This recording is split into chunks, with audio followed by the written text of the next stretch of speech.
You ever look at a financial chart and just see a mess? A bunch of random squiggles and bars? Well, what if I told you they're not random at all?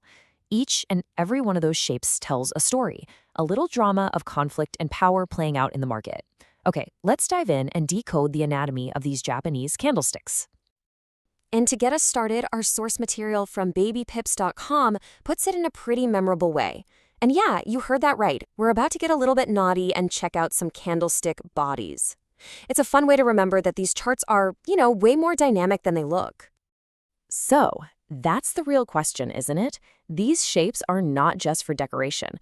They are a visual language, and they communicate the constant battle between buyers and sellers. By the end of this, you're going to be able to read that language no problem. All right, first up, let's talk about the main event, the body. That's the thick, solid part of the candlestick, and it's where you'll find the core of the story for any trading session. So here's what you really need to know.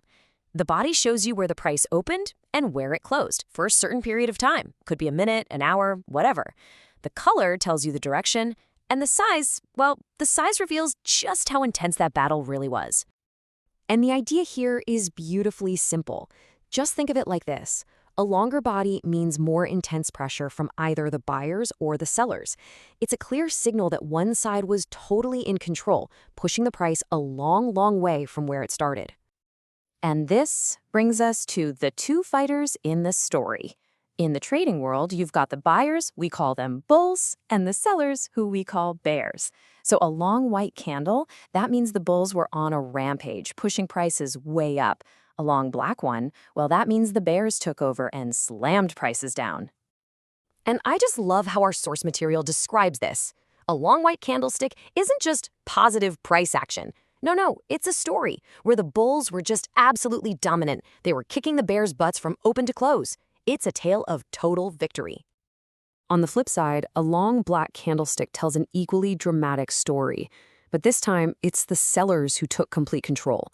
The price just plummeted from open to close because, as the source so vividly puts it, the bears were grabbing the bulls by the horns and just body slamming them.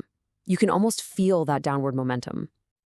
So we've covered the body, but that's only part of the story. What about those thin little lines you see sticking out from the top and bottom?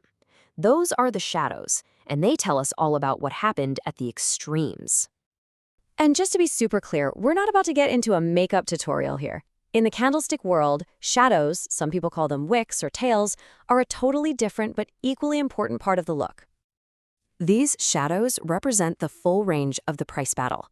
The very tip top of that upper shadow, that's the highest price the market hit. And the very bottom of the lower shadow, that's the lowest. They show us the outliers, the points where the price got pushed to before it finally settled. So, to break it down, a long shadow tells you there was a big price excursion, a huge push that was ultimately rejected. Short shadows, on the other hand, mean the action was pretty contained, not a lot of drama beyond the open and close. It's basically a measure of the session's volatility. Okay, now for the most important part. The real magic happens when you put the body and the shadows together. This is how you read the full story of the battle between buyers and sellers. Let's run through a specific example. Picture a candlestick in your mind. It's got a body, a tiny little line sticking out the bottom, and a really long line sticking out the top. What story is that telling us? This shape is a classic story of a failed rally. That long upper shadow shows that buyers came in strong, they flexed their muscles and pushed the price way, way up. But they couldn't hold that ground. Sellers jumped in with overwhelming force and drove the price all the way back down.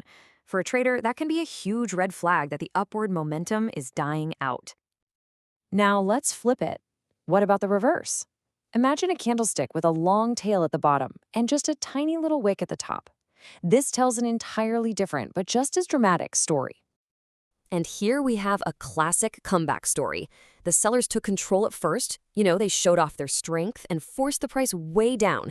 But that low price looked like a total bargain to the buyers. They rushed in, overpowered the sellers, and drove the price all the way back up. It's a powerful story of rejection, and it often signals that sellers are losing their grip. So here's the key takeaway. Every single candlestick is a snapshot of a battle, and by understanding the body and the shadows, you can read the story of who won, who lost, and how the fight played out. The charts are no longer just squiggles, they're a history book of market psychology. And the only question left is, what stories are you going to find?